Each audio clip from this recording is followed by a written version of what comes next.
culture. London is pretty cool. Whether you're visiting Tower Bridge, Big Ben or the Houses of Parliament, there's a ton of history to immerse yourself in and sights to see. Not only do you learn more about the city, but it can be a fascinating insight into a side of London you never knew existed. So, I'm Simon from What Culture, and this is 10 unique things to do in London that you won't find on TripAdvisor. Number 10. Explore the tropical gardens in Barbican. Central London isn't known for its tropical weather. It's known for being cold and miserable almost all year long, and that sucks. But you can pretend this isn't the case by heading to the Barbican, which does indeed house a massive conservatory, complete with tropical oases of plants, birds, and exotic fish. Be sure to note that these gardens aren't always open to visitors, so you should check ahead beforehand, but even if they are, you should head down anyway. There's loads to see and get lost in. Number 9. Visit a cabman shelter. See this green box thing? Looks weird, right? Probably not something you'd willingly go up to and investigate. I'm happy to tell you, though, that you most definitely should. Why? Because they had cabman shelters from the late 19th century which were designed to offer pit stops for carriage and taxi drivers. There are only 13 left in London today, but if you stumble across one, you can get a cup of tea or a delicious sandwich. Because I know you're thinking it too, no, you don't have to drive a cab to eat or drink from one of these.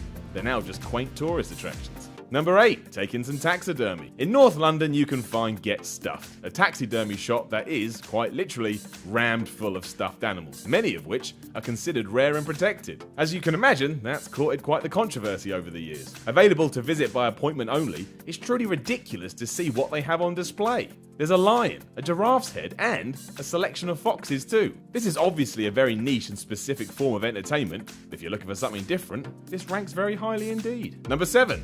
It's not a brothel. If you head to number 7 Meard Street in Soho, you will find a house that has a sign on it that reads, "This is not a brothel, there are no prostitutes at this address." Now, the first thing you're going to think is, this is definitely a brothel, but the truth is actually far more interesting. Owned by artist Sebastian Horsley until his death in 2010, a man who claimed to have slept with over 1,000 prostitutes, it was actually once a brothel run by the man himself. Or so he said anyway. We can only imagine that when he gave that lifestyle up, people kept coming. So we had to put this little sign up instead. Number 6. Visit the skateboard graveyard. We've all wanted to see a load of discarded skateboards in our time. Don't pretend you haven't, that's just a lie. London understands this, which is why there is a ridiculous number of broken boards at the southern support pier of Hungerford Bridge. Just across the way from a famous skate park underneath Queen Elizabeth Hall on the south bank of the river, I guess when accidents happen, skaters just hurl their boards over here, as opposed to throw them away like adults. Number 5. Visit the smallest cathedral in London. Screw St Paul's, we've all seen that, but don't need to see it again. Instead, you can head over to Vauxhall Bridge and you will find an absolutely tiny version of the famous cathedral hidden in an alcove. Created to represent the discipline of architecture, whatever that means, it's all themed around specific things such as agriculture, engineering, pottery, fine art, and local government. Which is odd. It's cool though, really cool, and different. So go check it out. Number 4. Walk up the monument. So a lot of guidebooks will tell you to do this, but in the modern day no one does it anymore, so I'm going to try and get the momentum going again for it. But while the monument, which was built to commemorate the Great Fire of London, no longer boasts the title of the tallest building in the capital, it still offers thrills you would expect from an open-air viewing platform, and provides a sort of adventure because there's no lift, which means you have to traverse the 311 narrow stairs to get to the top.